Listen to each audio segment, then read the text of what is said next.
স্বপ্ন একজন সফল ডাক্তার হওয়ার, নিজের সাধ্যের মধ্যে বিদেশে গিয়ে ক্যারিয়ার করতে চান? সুযোগ আপনার হাতের কাছেই।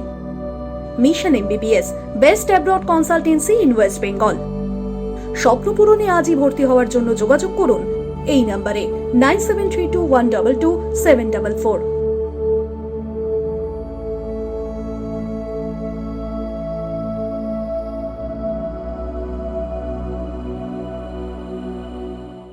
নমস্কার, আমি দীপান্বিতা। ক্যাম্পেন কলিং মিডিয়ায় আপনাদের সকলকে স্বাগত। আমাদের সঙ্গে আজ রয়েছেন বিজেপি নেতা রন্তিদেব সেনগুপ্ত। দাদা, আপনাকে ক্যাম্পেন কলিং এ স্বাগত।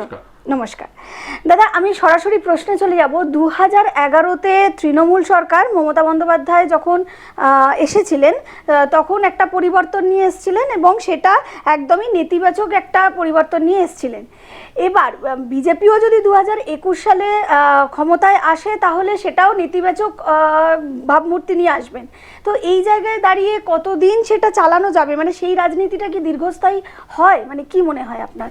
প্রথমত বলি যে 2011 সালে যে মমতা শুধুমাত্র নেগেটিভ ভোটে পাওয়ার এসেছিলেন এমন নয়। যদি 1977 আরও পিছিয়ে যাই আমরা, 1977-এ যখন বামফ্রন্ট এলে কংগ্রেসকে হারিয়ে, তখন কিন্তু বামফ্রন্টও নেগেটিভ ভোটিংয়েই এসেছিল। যে কংগ্রেসের তার আগের 6 বছর 71 থেকে 77 কংগ্রেসের আমলে ওই সন্ত্রাস, এরকম অবাধ দুর্নীতি, এগুলো দেখে মানুষ কংগ্রেস সম্পর্কে বীতশ্রদ্ধ হয়েছিল।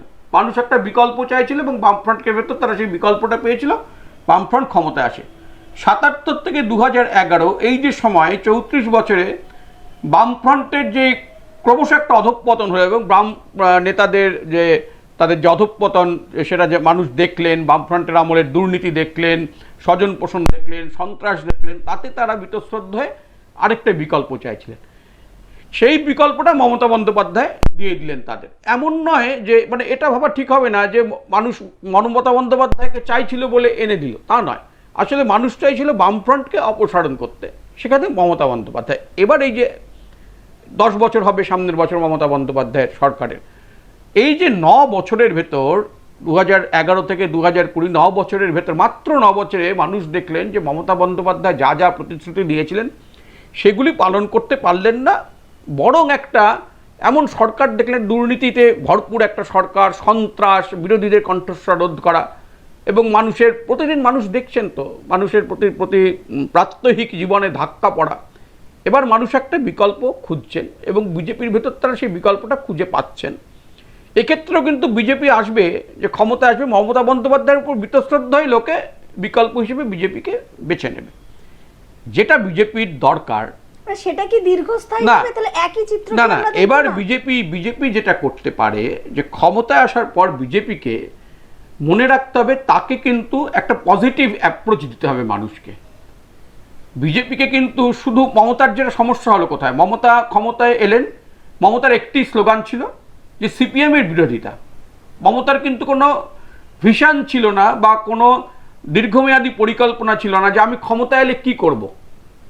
এইরকম কোনো পরিকল্পনা কিন্তু মমতার ছিল না। তার একটাই লক্ষ্য, সিপিএম বিরোধিতা। ফলে মমতা পাওয়ারে আসার পর মমতা কিন্তু কিছু দিতে পারলেন না, কারণ তার তো কোনো ভিশন নেই। তো তিনি তো কি করতে চান তার কোনো প্রায়োরিটি নেই। গভর্নমেন্টের প্রায়োরিটি না থাকার ফলেই তো যে করোনার সময় ক্লাবকে টাকা বিলি করেন, তো প্রায়োরিটি না থাকার ফল। এটা বিজেপিকে ভাবতে হবে, সে যখন নেগেটিভ ভোটিংয়ে ক্ষমতায় আসবে তাকে ভাবতে হবে যে আগামী 5 বছর তার একটা পরিষ্কার ভিশন থাকতে হবে, যে পরিষ্কার আমি শিক্ষাক্ষেত্রে এই করব, শিল্পক্ষেত্রে এই করব, আমি কর্মসংস্থানের কি ব্যবস্থা করব, আমি কৃষিক্ষেত্রে কি করব। এই পজিটিভ বার্তাটা তাকে মানুষের কাছে পৌঁছে দিতে হবে। 100% কাজ যা গত 34 বছর আর 9 বছর 43 বছরে যা যা হয়েছে সেটা সম্পূর্ণ 5 বছরেই বিজেপি একদম শুধরে দিতে পারবে, এটা কোনো মূর্খেও বিশ্বাস করবে না, আর এই কথা বলাও উচিত নয়। কিন্তু 100% না পারে, যদি 40% বিজেপি করতে পারে তাহলে কিন্তু মানুষ একটা পজিটিভ রাজনীতি খুঁজে পাবে তার ভেতর। বিজেপির যেটা কাজ হওয়া উচিত, যেই পজিটিভ রাজনীতির মানে বার্তাটা মানুষের কাছে পৌঁছে দেওয়া উচিত, যে দেখো তোমরা আমাকে আনছো, আমি কিন্তু তোমাদের গঠনমূলক কিছু দিতে চাই।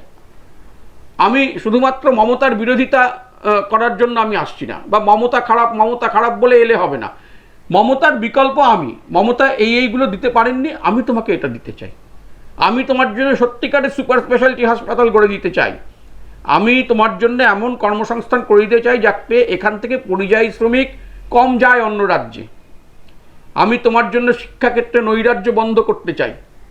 এই সব ভাবনাগুলো কিন্তু বিজেপিকে উপহার দিতে হবে মানুষের কাছে। মানে আমার বক্তব্য শুধু মমতার বিরোধিতা নয়, বিজেপিকে বলতে হবে যে প্রতিটি ক্ষেত্রে তার কি পরিকল্পনা, এবং সেটা বিজেপি বলবে। মানে সেভাবেই বিজেপি নিজেকে তৈরি করছে, সেটা বিজেপি বলবে। শিল্পক্ষেত্রে কি ভাবছে, শিক্ষাক্ষেত্রে, কৃষিক্ষেত্রে একটা মানে প্যাকেজ নিয়ে বিজেপি আসবে, এটুকু আমি বলতে পারি। রন্তিদা, এই যে বিজেপি বাংলার বুকে কিন্তু রাজনৈতিক দল হিসাবে বিজেপির মানে ভাবমূর্তিটা অনেক দিন ধরে নয়, মানে বাংলায় বিজেপির অবস্থানটা অনেক দিন ধরে নয়। তো এই অবস্থায় দাঁড়িয়ে যে যারা ভোটার এবং অনেকেই মানে বাংলার মানুষের মনে একটা ভাব আছে যে বিজেপি মানেই হিন্দুবাদী দল বা হিন্দুত্ব দল, এরকম একটা ভাবমূর্তি বাংলার মানুষের মনে, কিছু সংখ্যক মানুষের মনে এখনও আছে। তো এই জায়গায় দাঁড়িয়ে ভোটারদের মনে বা বাংলার সাধারণ মানুষের মনে কি জায়গা ঠিক করতে পারবে? কারণ অনেকেরই ধারণা যে বিজেপিও সেই একই দিকে যাচ্ছে, সেই হিন্দুত্ববাদী বা হিন্দুদের তোষণ করে, এরম একটা রাজনীতিতে। না, প্রথমত হচ্ছে বিজেপি একটি রাষ্ট্রবাদী দল, জাতীয়তাবাদের কথা বলে। এখন ভারতের জাতীয়তাবাদ কিন্তু হিন্দুত্বকে বাদ দিয়ে নয়। হিন্দুত্ব, ভারতের যে জাতীয়তাবাদী আন্দোলন, তার যদি আপনি ইতিহাস দেখেন, দেখবেন সেটা হিন্দু ভাবধারা, হিন্দু দর্শনে উদ্বুদ্ধ হয়ে সে আন্দোলন। ধরুন যখন এই যে অবিভক্ত বাংলায় তো প্রথম জাতীয়তাবাদী আন্দোলনের স্ফুরণ ঘটে, বিপ্লবী আন্দোলনের স্ফুরণ ঘটে। তো সেই বিপ্লবী আন্দোলনের যে বিপ্লবী, তাদের মূল মানে যে আত্মশক্তি তারা পেতেন যে দুটো জিনিস থেকে, একটা হচ্ছে শ্রীমদ্ ভাগবত গীতা, আর একটা হচ্ছে বঙ্কিমচন্দ্রের বন্দে মাতরম। সারা দেশে আগুনের মতো ছড়িয়ে পড়েছিল তখন বন্দে মাতরম, সিস্টার নিবেদিতার লেখায় আছে, বিভিন্ন সেই সময় যারা লিখেছিলেন। ফলে ভারতের জাতীয়তাবাদী আন্দোলনটা কিন্তু তার চরিত্রে এবং চেতনায় হিন্দু ভাবধারায় গড়ে ওঠা আন্দোলন। হিন্দুত্বকে একটা অদ্ভুতভাবে ব্যাখ্যা করা হয় আমাদের দেখানে, খুব সংকীর্ণভাবে ব্যাখ্যা করা হয়। মানে হিন্দুত্ব মানে যেন পুজো, মন্দিরে গিয়ে ঘণ্টা নাড়া আর পুজো দেওয়া, ব্যাপারটা কিন্তু তা নয়। রিলিজিয়ান আর ধর্মের ভেতরে একটা তফাৎ আছে। রিলিজিয়ান হচ্ছে একটা নির্দিষ্ট পূজা পদ্ধতি, আর ধর্ম হচ্ছে একটা ওয়ে অফ লাইফ। হিন্দুত্ব হচ্ছে একটা ওয়ে অফ লাইফ। হিন্দুত্ব কিন্তু একটা দর্শন। আপনি যদি হিন্দুত্বের যে সূত্র, যে মূল ভিত্তি, যেটা উপনিষদ পড়েন, দেখবেন সেখানে কোথাও পূজা পদ্ধতির কথা বলা নেই, সেখানে একটা জীবন দর্শনের কথা বলা আছে। এটাই হচ্ছে হিন্দুত্ব। কাজে বিজেপি হচ্ছে জীবন দর্শনের সন্ধান দেয় বিজেপি। বলে বিজেপি হিন্দু, যদি হিন্দুদের দল হয়, হিন্দুত্ববাদী দল হয়, তার তো কোনো আপত্তি নেই, তো কিছু আপত্তি নেই, কোনো অন্যায়ও নেই তার ভিতর। বিজেপি কখনো বলে না যে ভারতবর্ষ থেকে সমস্ত মুসলমানকে সে সরিয়ে দেবে, কখনো বলে না বিজেপি। বিজেপি কিন্তু মুসলমান বিরোধী দল বলে বিজেপিকে যে তকমা দেওয়া হয়, সেটাও বিজেপি নয়। বিজেপি একটাই কথা বলে যে ভারতে থাকতে হলে ভারত মাতার প্রতি তাকে শ্রদ্ধাশীল হতে হবে। ভারতে থাকবো আর পাকিস্তানের পতাকা ওড়াবো, এটা বিজেপি মেনে নেবে না। ভারতে থাকবো, জেহাদি কার্যকলাপ করব, এটা বিজেপি মেনে নেবে না। বিজেপির আন্দোলনটা জেহাদিদের বিরুদ্ধে, মুসলমানদের বিরুদ্ধে কিন্তু নয়। মোহন ভাগবত যেটা সুন্দর কথা বলেছিলেন এই করোনার এই পরিস্থিতির মধ্যে, যখন উনি একটি বক্তৃতা দিয়েছিলেন, আপনারা দেখেছিলেন, বিভিন্ন টিভি চ্যানেলে সেটা দেখানো হয়েছিল, সুন্দর কথা বলেছিলেন। তাতে উনি বলেছিলেন যে কিছু লোকের খারাপ কাজের জন্য একটি গোটা সম্প্রদায়কে দায়ী করা উচিত নয়। বিজেপি কিন্তু গোটা মুসলিম সম্প্রদায়কে কখনোই দেশ বিরোধী বা জেহাদি মনে করে না। কিন্তু যারা ওই সম্প্রদায়ের ভেতর যদি কেউ দেশ বিরোধী থাকেন, শুধু ওই সম্প্রদায়ের ভেতর কেন, হিন্দু যারা মানে জাতিগতভাবে হিন্দু, যারা ধর্মীয় পরিচয়ে হিন্দু, তাদের ভিতরেও অনেকে আছেন যারা দেশ বিরোধী কাজ করছেন, ভারতকে ভেঙে টুকরো টুকরো করে দেওয়ার আওয়াজ তুলছেন। এরকম বহু হিন্দু পরিবারের সন্তান আছেন। বিজেপি তাদের বিরুদ্ধেও তো লড়াই করে। বিজেপি যারা ভারতের অখণ্ডতা, ভারতের স্বাধীনতা, ভারতের স্বতন্ত্রতার বিরুদ্ধে যারা দাঁড়িয়েছে, তাদের প্রত্যেকের বিরুদ্ধে বিজেপি লড়াই করে। বিজেপির এই চরিত্রটা মানুষ এখন বুঝতে পেরেছে যে এতদিন বিজেপি সম্পর্কে একটি ভুল ধারণা মানুষের মধ্যে চালিয়ে দেওয়া হচ্ছিল। আজকে মানুষ বুঝতে পারছেন যে এটা যারা চালাচ্ছিলেন তারা আসলে মানে তারা দেশকে অখণ্ড দেখতে চান না, সেই জন্যই তারা এটা চালাচ্ছিলেন। ফলে সেই ধারণাটা কিন্তু ভেঙে গেছে। যে 18টা আসন পেল বিজেপি গত লোকসভা নির্বাচনে, বিজেপির এই যে ক্রমশ বিজেপির একটা উত্থান হচ্ছে, জনসমর্থন বাড়ছে, এটাই প্রমাণ যে বিজেপির যে ইডিওলজি, তার প্রতি মানুষ আকৃষ্ট হচ্ছে, তার প্রতি মানুষের সমর্থন বাড়ছে। রন্তিদা, এখন গোটা দেশে এবং রাজ্যে মানে করোনার যে আবহ চলছে এবং সেটা আমরা দেখতে পাচ্ছি প্রত্যেক দিনই নতুন রেকর্ড, করোনা প্রত্যেক দিনই বাড়ছে এবং আমরা বিভিন্ন রকম চিত্র আমরা দেখেছি যে বিভিন্ন জায়গায় সাধারণ মানুষ যাচ্ছে, পরিষেবা পাচ্ছে না, বেড পাচ্ছে না, এরকম আমরা চিত্র বিভিন্ন জায়গায় দেখেছি। কিছুদিন আগে আমরা ইছাপুরের ঘটনা দেখলাম।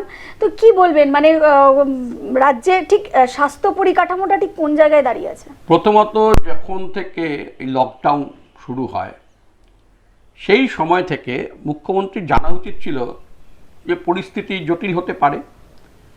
সেই সময় থেকে ওর উচিত ছিল বিভিন্ন জায়গায় যে সরকারি হাসপাতালগুলো আছে তার পাশাপাশি বিভিন্ন জায়গায় এই করোনা রোগীদের যাতে চিকিৎসার কেন্দ্র খোলা যায়। বহু স্কুল কলেজ ছিল, স্টেডিয়াম ছিল, সরকারি দপ্তর ছিল, সেখানে উনি এরকম চিকিৎসা কেন্দ্র, স্বাস্থ্য কেন্দ্র সেখানে থাকতে পারে, করোনা রোগীরা থেকে যেখানে চিকিৎসা হতে পারে সেরকম খোলা উচিত ছিল। উনি খুললেন না সেটা। উনি রাস্তায় নামলেন, চক্করি দিয়ে দাগ কাটলেন, এই করলেন ওই করলেন, রোজ নানা রকম প্রেস কনফারেন্স করলেন, এক একদিন এক রকম কথা বললেন।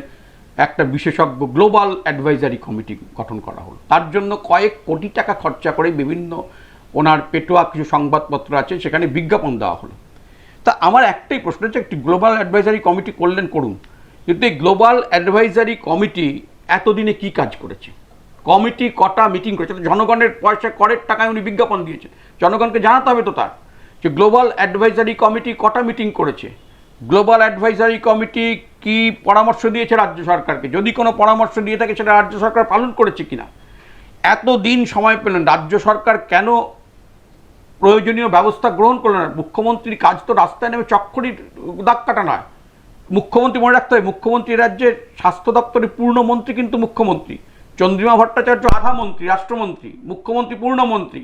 তো স্বাস্থ্যমন্ত্রী হিসেবে তো দায়িত্ব বর্তায়। কী করলেন? কি স্বাস্থ্য পরিষেবা তাহলে কোথায় গেল?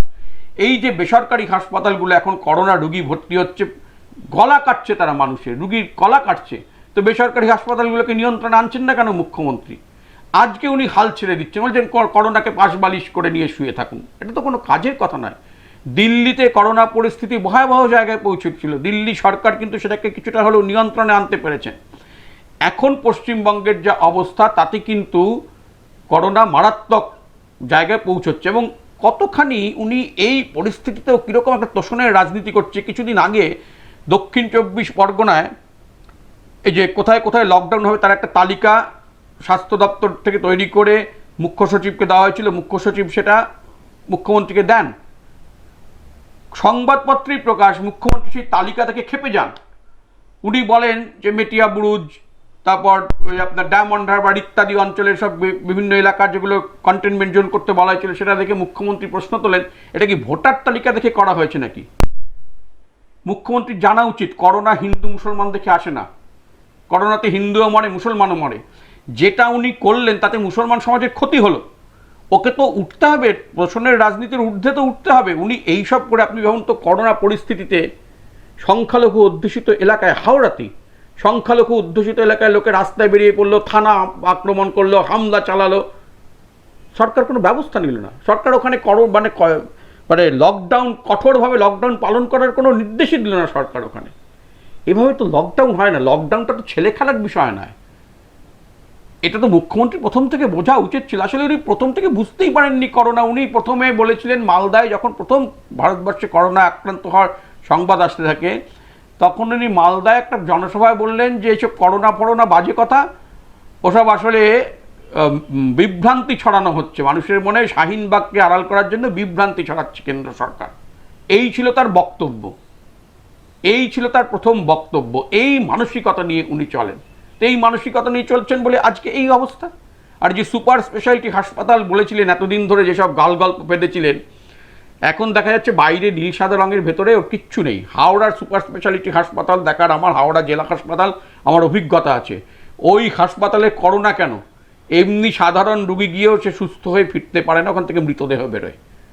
তো এই তো হাল স্বাস্থ্য ব্যবস্থার, এই হাল। মুখ্যমন্ত্রীকে তো দায়িত্ব নিতে হবে। বাংলার গর্ব বলবো আমরা, কাকে বাংলার গর্ব বলবো? ওনার শাসনকালে রাস্তায় লোকে চিকিৎসা না পেয়ে করোনা রোগীরা রাস্তায় মারা যাচ্ছে, বাংলার গর্ব? কি করে ওকে বাংলার গর্ব বলবো? এই পরিস্থিতি আরও বিপজ্জনক হবে উনি যদি সত্যিই চান, আন্তরিক যদি হন উনি, মানে এই পরিস্থিতি আটকাতে, তাহলে আমার ব্যক্তিগত প্রস্তাব হচ্ছে যে উনি অন্তত আরও 1 মাসের জন্য কলকাতা, হাওড়া, হুগলি এবং 2 চব্বিশ পরগনায় আবার সম্পূর্ণ লকডাউন ঘোষণা করুন। সম্পূর্ণ লকডাউন অন্তত 1 মাসের জন্য এই কটা জায়গায় ঘোষণা করুন, এবং কঠোরভাবে সেই লকডাউন যাতে পালিত হয় সেই দিকে উনি নজর রাখুন। উনি যদি ছেলে খেলা করেন তাহলে পরিস্থিতি নিয়ন্ত্রণে থাকবে না। রন্তিদার লকডাউন হয়েছিল, আমরা 2-2.5 মাস লকডাউন ছিলাম, তারপর আনলক 1 আবার আনলক 2, তারপরে আবার কিছু কিছু জায়গায় নথিভুক্ত করে সেটা কন্টেনমেন্ট জোন যেগুলো করে আবার লকডাউন করা হয়েছে। এই যে মানে বিভিন্ন জায়গায় বিক্ষিপ্ত কিছু কিছু জায়গায় কন্টেনমেন্ট জোন করে করা হচ্ছে, তো তাতে কি আদৌ সাধারণ মানুষের কোনো সুফল হচ্ছে বা করোনাকে এইভাবে আটকানো যাচ্ছে? না, মুশকিল হচ্ছে সাধারণ মানুষের কাছে তো আসলে কঠোর কোনো বার্তাই পৌঁছে দেওয়া যায়নি। প্রথম থেকেই সাধারণ মানুষ দেখেছেন যে এখানে সরকার লকডাউনটাকে হালকাভাবে নিচ্ছে। প্রথম থেকেই দেখছে সরকার যে হালকাভাবে নিচ্ছে, লকডাউনটা যেন ছেলে খেলার বিষয়।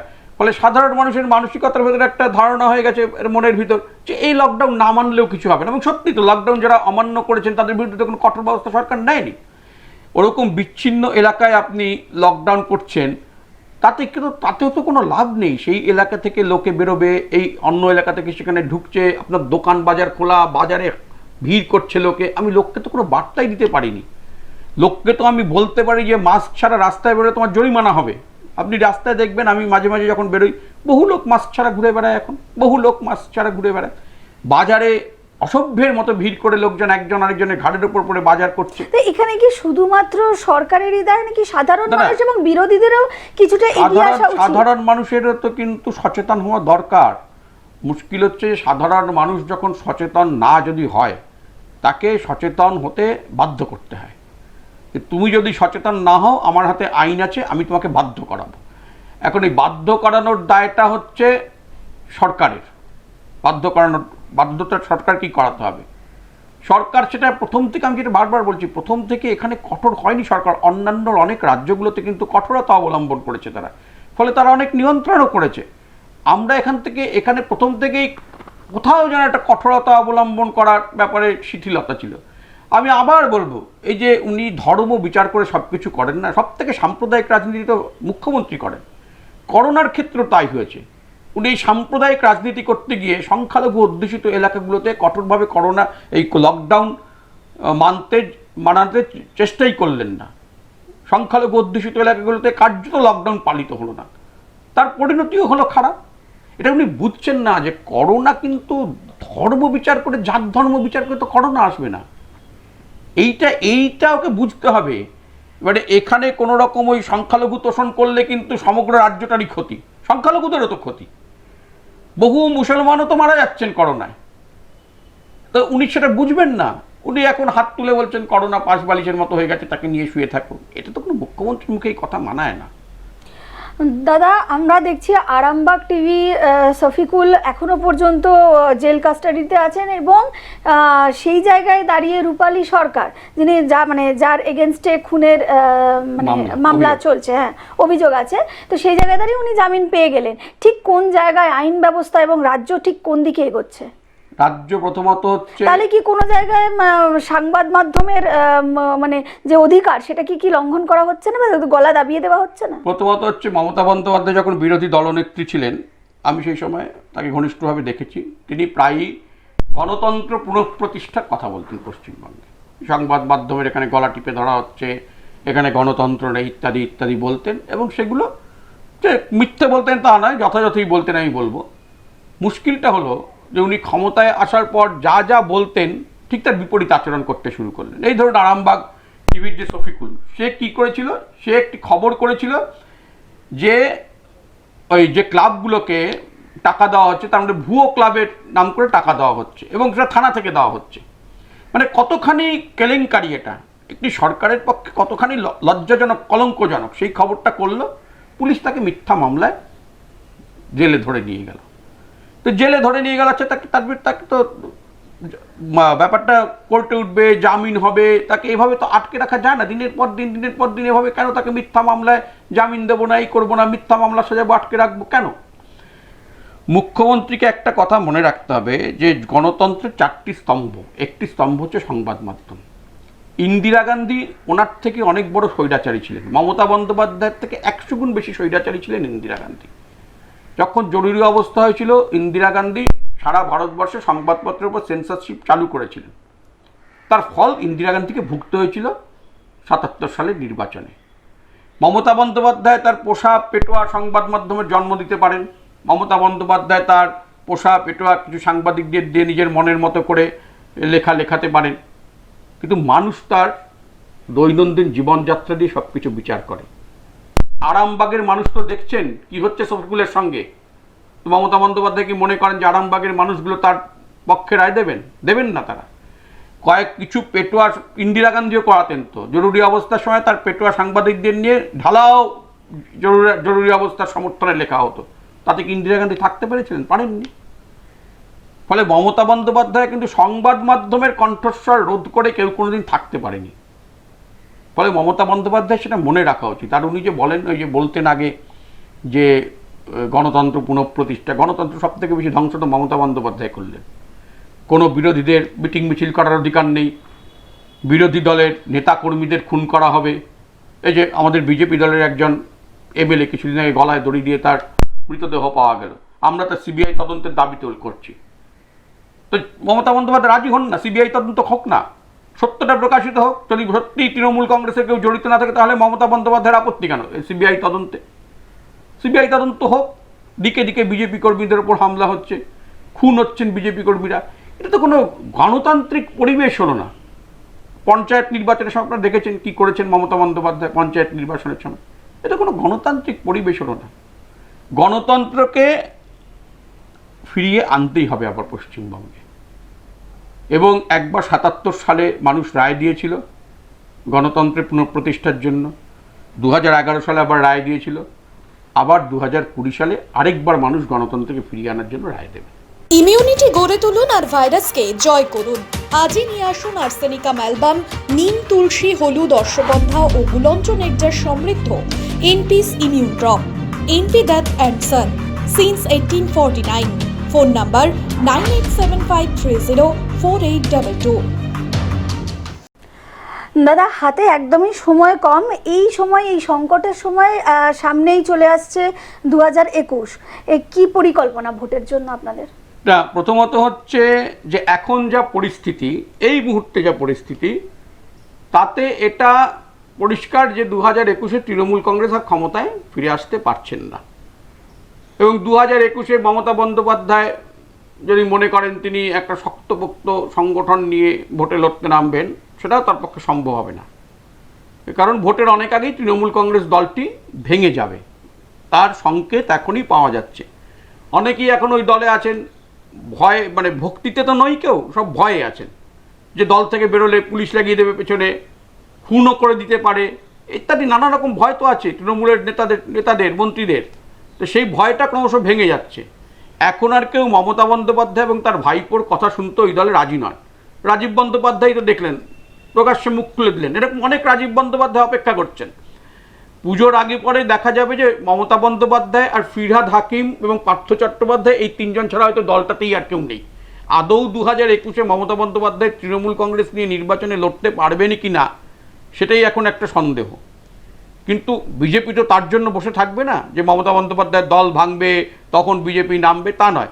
বিজেপি 2021-এর জন্য এখন থেকে প্রস্তুত। করোনা পরিস্থিতিতে হ্যাঁ আমাদের রাজনৈতিক কর্মকাণ্ড পালন করতে অসুবিধা হচ্ছে অনেকটা। করোনা পরিস্থিতিতে এখন করা উচিতও নয়, যা অবস্থা এখন তো রাস্তায় বেরিয়ে মিছিল মিটিং করা যাবে না। কিন্তু এই করোনা পরিস্থিতিতে মানুষ দেখলেন কীভাবে মমতা বন্দ্যোপাধ্যায় ব্যর্থ হলেন, কীরকম মিথ্যা কথা বলে বলে এই পরিস্থিতিটাকে এই জায়গায় নিয়ে গেলেন। মানুষ তো সব দেখছে, ফলে মানুষ তো বুঝতে পারছেন। ফলে মানুষ কিন্তু তার সে কি করবে সেটা ঠিক করে রেখেছে, তার কিন্তু ডিসাইডেড সে কাকে ভোট দেবে। এবং মমতা বন্দ্যোপাধ্যায়ের বিকল্প হিসেবে সে বিজেপিকেই বেছে নেবে। এবং এটুকু হলফ করে বলতে পারি আমরা 2021-এ বিজেপি সংখ্যাগরিষ্ঠতা নিয়ে সরকার গঠন করবে, কারুর দয়াতে বিজেপিকে থাকতে হবে না। এবং 2021-এ পশ্চিমবঙ্গ প্রথম গৈরিক সরকার দেখবেন। এবং 2021-এই পশ্চিমবঙ্গের মানুষ মমতা বন্দ্যোপাধ্যায়কে রাজনৈতিক নির্বাসনে পাঠিয়ে দেবে। দাদা, সঠিক নেতৃত্বই পারে একটি দলকে প্রতিষ্ঠা করতে। তাহলে সেই জায়গায় দাঁড়িয়ে বিজেপিতে সঠিক সেই মুখ এবং সঠিক নেতৃত্ব ঠিক কোন জায়গায় দাঁড়িয়ে আছে? মানে আসন্ন যে ভোট, সেই জায়গায় দাঁড়িয়ে বিজেপি কতটা সক্রিয় সেই সঠিক নেতৃত্ব না না, দেওয়ার জন্য? বিজেপির নেতৃত্ব তো সক্রিয় বটে, বিজেপিতে সঠিক নেতৃত্বও আছে। বিজেপিতে দিলীপ দা আছেন, বিজেপিতে স্বপন দাশগুপ্তের মতো নেতা আছেন, মুকুল রায় আছেন, নেতৃত্বের তো কোনো অভাব নেই। ফলে এদের নেতৃত্বে, এদের সবার সম্মিলিত নেতৃত্বে বিজেপি এগিয়ে যাবে নির্বাচনে। সবার সম্মিলিত নেতৃত্বে বিজেপি এগিয়ে যাবে। বিজেপি তো কোনো একনায়কতন্ত্রী দল নয় যে মমতা বন্দ্যোপাধ্যায় যেমন বলেন তৃণমূল তার কথাই শেষ কথা, তার কথাতেই দল চলবে, তিনি যাকে পারবেন বার করে দেবেন, তিনি যাকে চাইবেন তাকে রাখবেন। বিজেপি তো সেরকম নয়, বিজেপি একটা গণতান্ত্রিক পদ্ধতিতে চলে। সেখানে যৌথ নেতৃত্বে সবাই চলবেন এবং তারপরে ভোটের পর বিজেপি কেন্দ্রীয় নেতৃত্ব ঠিক করবেন কে পশ্চিমবঙ্গের বিজেপির কে কাণ্ডারি হবেন সেটা কেন্দ্র নেতৃত্ব ঠিক করবেন। কিন্তু এদের সবার নেতৃত্ব, ধরুন দিলীপ দাস, স্বপন দাশগুপ্ত, মুকুল রায়, এরা কেউ তো অযোগ্য নেতা নন, কেউ তো অযোগ্য নেতা নন, তিনজনেই যোগ্য নেতা, তিনজনেই নেতৃত্ব দিয়ে বিজেপিকে এগিয়ে নিয়ে যাবেন। মানে নেতৃত্বের কোনো সংকট বিজেপিতে নেই।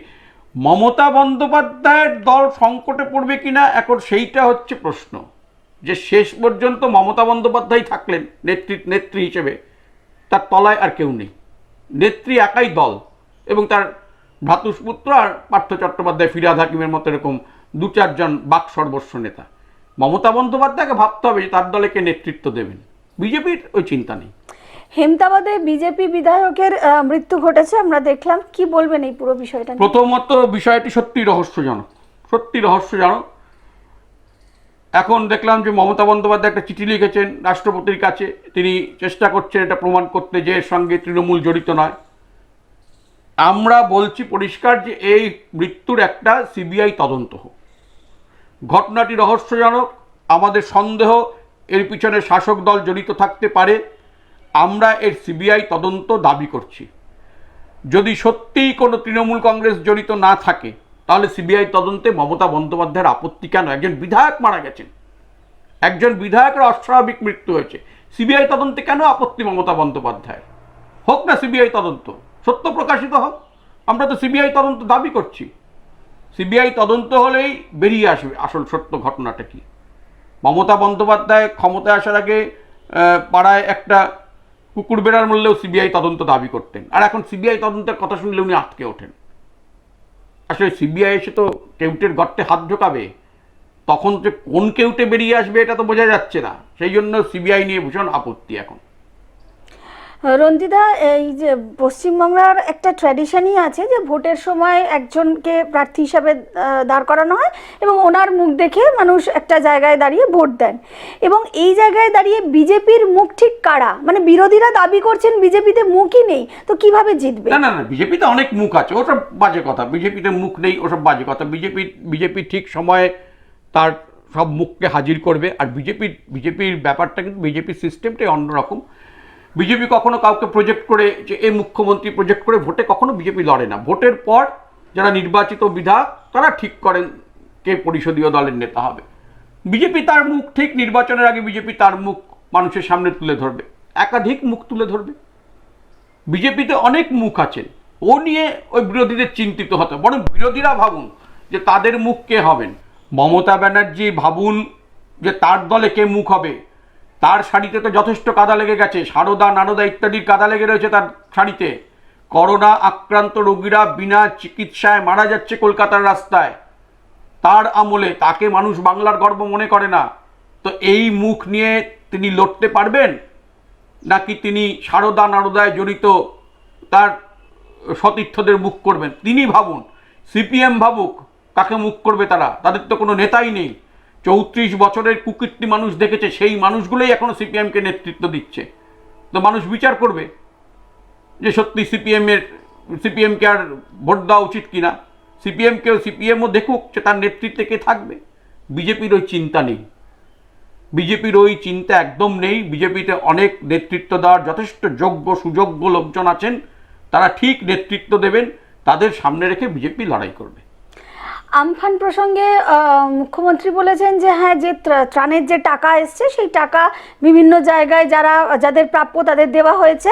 কিছু কিছু জায়গায় 90% লোক পেয়ে গেছে, কিছু জায়গায় ভুল ত্রুটি হয়েছে, সেটা তারা সংশোধন করে নিচ্ছে এবং সমস্ত জায়গায় শান্তিপূর্ণভাবে সেই টাকা গরিব মানুষের হাতে পৌঁছে গেছে। প্রচুর জায়গায় দেখা যাচ্ছে যে আমফানের টাকা নিয়ে দুর্নীতি হয়েছে, তৃণমূলের পঞ্চায়েত সদস্যরা দুর্নীতি করেছেন। আমার একটি ছোট্ট প্রশ্ন, যে এই টাকাটা সরকারি টাকার 9-6 করেছে তৃণমূলের পঞ্চায়েত সদস্যরা, এলাকার সব তৃণমূলের নেতারা, তাদের বিরুদ্ধে তাদের কেন পুলিশ ধরবে না? সরকারি টাকা 9-6 করা তো চুরির অপরাধ, জনগণের টাকা, তাদের পুলিশ ধরবে না কারো? তারা তো তৃণমূল পার্টির টাকা নয় তো, তারা তো তৃণমূল কংগ্রেসের সুপ্রিমোকে একটা চিঠি লিখে দিয়ে আমাকে ক্ষমা করুন বলে তো পার পেতে পারেন না।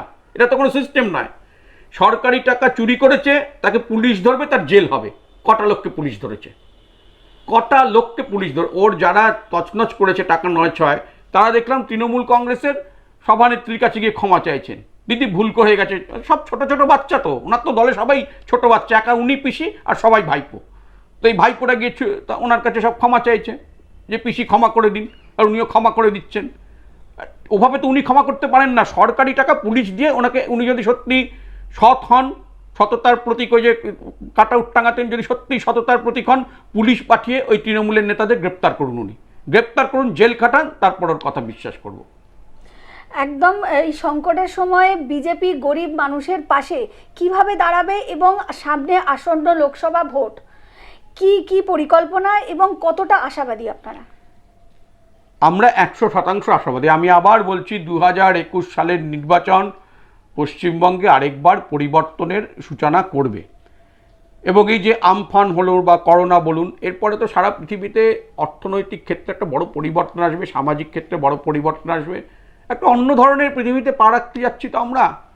ফলে সেটা মাথায় রেখে আমাদেরও রাজনৈতিক কর্মসূচি ঠিক করতে হবে, বা সরকারে এলে আমরা কি কর্মসূচি করব সেটাও ঠিক করতে হবে। এক্ষেত্রে আমার মনে হয় বিজেপিও এগুলো ভাববে, অলরেডি ভাবতে শুরু করেছে ইতিমধ্যেই। বিজেপির নানা স্তরে চিন্তাভাবনা শুরু হয়েছে। যে আমার মনে হয় যে বিজেপি ক্ষমতা এলে প্রাথমিকভাবে যেটা গুরুত্ব দিতে হবে সেটা হচ্ছে কর্মসংস্থান। মানুষকে ওই আপনি 2 দিন রিলিফ দিলেন, 4 দিন ডোল দিলেন, 1 দিন মানুষের অ্যাকাউন্টে কিছু টাকা পৌঁছে দিলেন, এতে কিন্তু মানুষের সমস্যা মেটে না, কখনো মেটে না মানুষের সমস্যা। সাময়িকভাবে হয়তো সে হাতে কিছু চাল ডাল পেলো, ব্যাংকে একটু টাকা পেলো, দীর্ঘস্থায়ীভাবে তো তার সমস্যা মিটবে না। তাকে মেটানোর জন্য তাকে কর্মসংস্থানের পথ দিতে হবে। কর্মসংস্থানের পথ মানে আমি বলছি না যে দলে দলে লোককে সরকারি চাকরি দেওয়া সম্ভব নয়, কিন্তু কর্মসংস্থানের সুযোগ তার সামনে এনে দিতে হবে। সেলফ হেল্প গ্রুপের মাধ্যমে আনতে হবে, তার যেটা আরও নানাভাবে কর্মসংস্থানের সুযোগ, সম্ভাবনা সৃষ্টি করতে হবে। এখানে শিল্প পরিবেশ তৈরি করতে হবে, যাতে এখানে শিল্প গড়ে ওঠে, তার মাধ্যমে কর্মসংস্থান হয় মানুষের। কর্মসংস্থানটার ওপর অবিলম্বে জোর দিতে হবে সরকারকে। বিজেপি সরকার ক্ষমতা এলে তাকে প্রাথমিক জোর দিতে হবে কর্মসংস্থানের ওপর। এবং সেই সঙ্গে সঙ্গে যেমন ধরুন কতগুলো বিষয়ে গুরুত্ব দিতে হবে। যেমন ধরুন আমফানের সময় আমি সুন্দরবনে গেছিলাম ত্রাণ কার্যে। সুন্দরবন নিয়ে কোনো রকম মাস্টার প্ল্যান নেই কিন্তু সরকারের, বামফ্রন্টেরও ছিল না, তৃণমূল কংগ্রেসেরও নেই। এখন প্রতি বছর বন্যা হবে বা বর্ষা হবে, সুন্দরবনে বাঁধ ভাঙবে, গ্রামের পর গ্রাম ভেসে যাবে। এটা তো কোনো সিস্টেম হতে পারে না। ফলে সুন্দরবনের জন্য একটি মাস্টার প্ল্যান করা, এটা বিজেপির গুরুত্ব দিতে হবে। সেরকম উত্তরবঙ্গের জন্য কিছু মাস্টার প্ল্যান করা, অঞ্চল ভিত্তিক কিছু পরিকল্পনা, যেই পরিকল্পনার ফলে সেই অঞ্চলের অর্থনীতিতে জোয়ার আসবে। ধরুন উত্তরবঙ্গের অর্থনীতি একরকম, দক্ষিণবঙ্গে তা নয়। বাঁকুড়ার অর্থনীতি একরকম, উত্তর 24 পরগনার অর্থনীতি তা নয়। কিন্তু প্রতিটা অঞ্চলের জন্য আলাদাভাবে কিছু পরিকল্পনা কিন্তু নিতে হবে। অসংখ্য ধন্যবাদ রঞ্জিতা আপনাকে, অসংখ্য ধন্যবাদ আমাদের দর্শক বন্ধুদের যারা এতক্ষণ আমাদের সঙ্গে ছিলেন। নমস্কার।